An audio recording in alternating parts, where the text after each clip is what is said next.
Joining me now, Scott E. Peyton. He is the Director of Government Affairs for Prison Fellowship.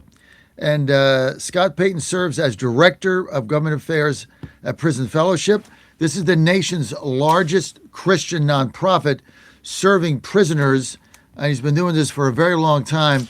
Scott, thank you very much for being with us. Tell us a little bit about your work in Prison Fellowship and the differences in men and women's lives in prison that you have made, Scott. John, first, thanks for having me on.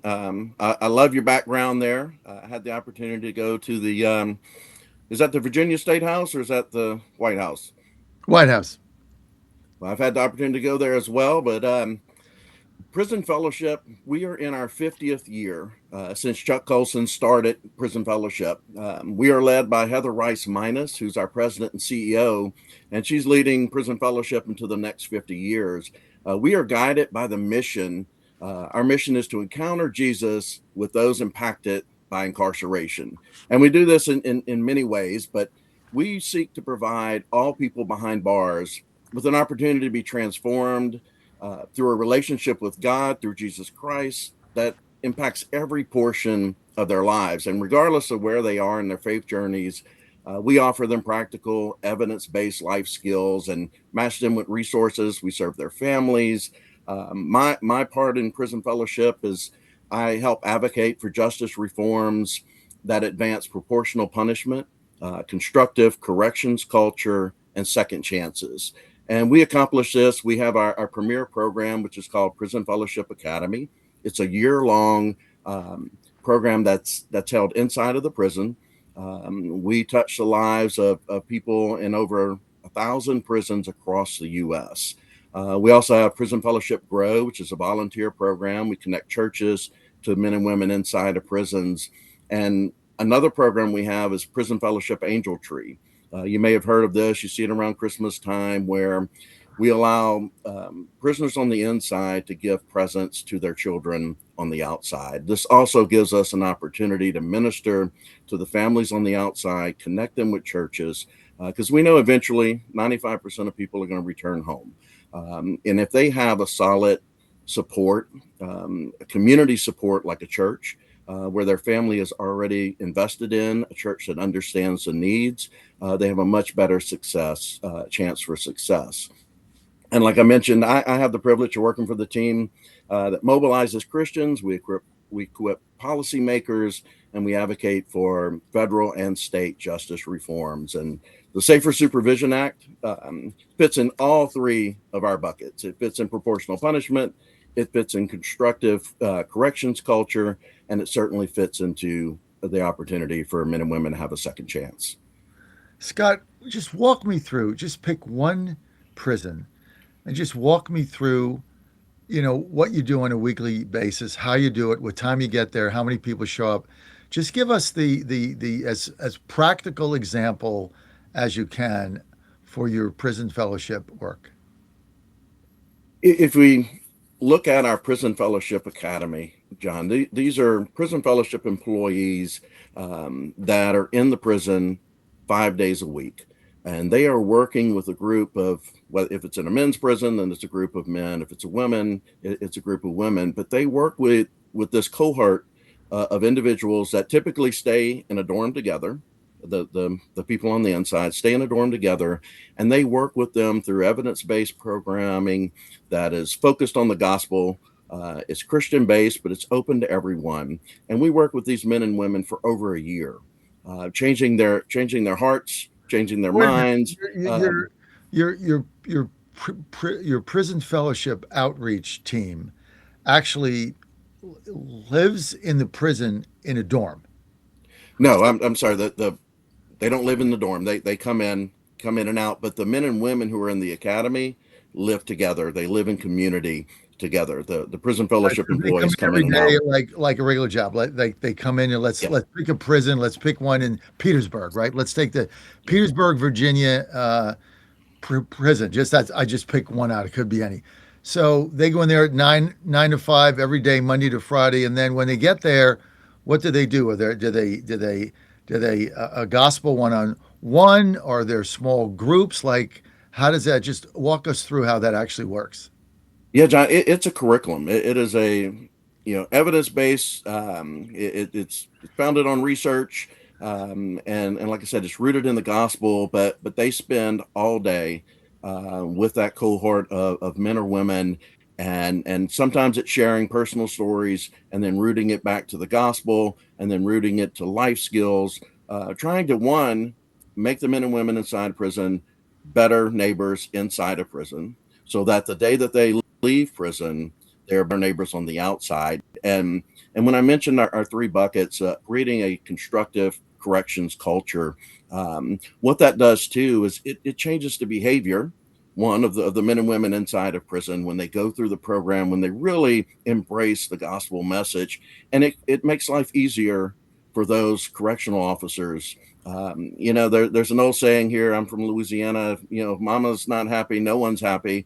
And the same thing applies. If the correctional officers aren't happy, then the men and women who are in their care and custody aren't going to be happy. And you can flip that around.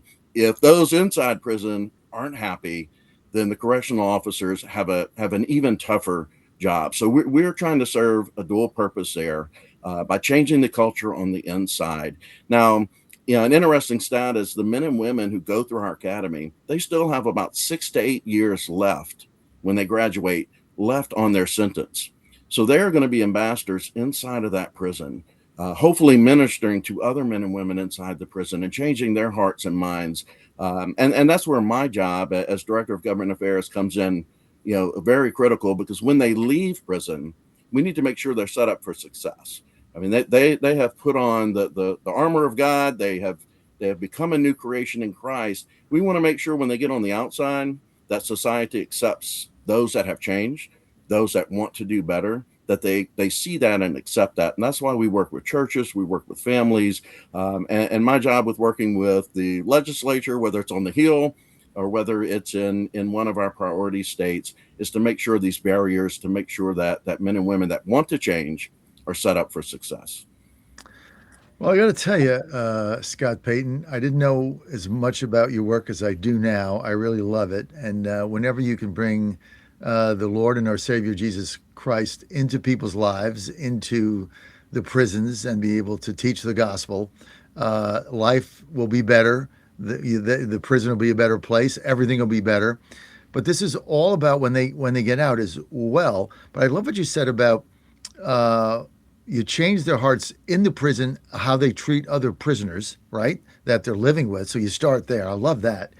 And then, obviously you want that to transition over when you get on the outside. Tell us how, I'm a big believer in the Federal Safer Supervision Act. I was a big proponent of it in Virginia when it passed.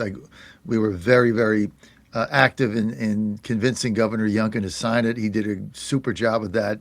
I think he understands it, and got a lot of criticism from some of his, you know, harder political advisors saying it's going to hurt you in Iowa. You're going to be soft on crime. But Youngkin was like, no, this is simply the right thing to do. It's actually the opposite. But how does this lead into the Safer Supervision Act? Good question, John. As you may have mentioned, I was a probation and parole officer in Louisiana for a little over a decade. So I worked with men and women who were returning from prison, trying to reintegrate them, return them back into society successfully. And it took me about 5 years into my career as a probation officer to understand what the purpose of supervision really is. And I think it's very confusing for lawmakers. It's confusing for the general public of what a probation and parole officer actually does. And I think that identity crisis is even realized amongst probation and parole officers. And it wasn't until I went into a prison as a probation officer working on the weekends to help out with a staffing shortage that I started to realize when walking through the prison and meeting the men and women inside that prison, I realized that, hey, I'm sending people back to prison who I'm frustrated with, who I just don't know what to do with, instead of sending those that really society should be scared of, that really deserve to go back to prison. We certainly need prisons. There are people that, that 5%, there are people that are going to stay in prison, but there are many men and women Over 650,000 people come out of prison each year into our society. We are with them. We are meeting them. We are shopping with them. We are talking to them and not even know it. And we need to make sure that those that want to succeed are able to succeed. And after that stint of working in prison, I made it my purpose to go back to the original purpose of supervision, which is structure and accountability, and to do everything I could to rest easy at night, knowing that I gave someone the most opportunity they could have. But I was forced to work within the system that we had. I had over 150 men and women on my caseload, which is way too many people to manage. And I had many people on my caseload that I did not need to supervise. But I had to spend almost as much time with those as I did with the high risk, high needs individuals. So, what I like about Safer Supervision is it recognizes that. It takes those that are doing what they need to do, it takes them off the rolls, gives them a pathway out of supervision.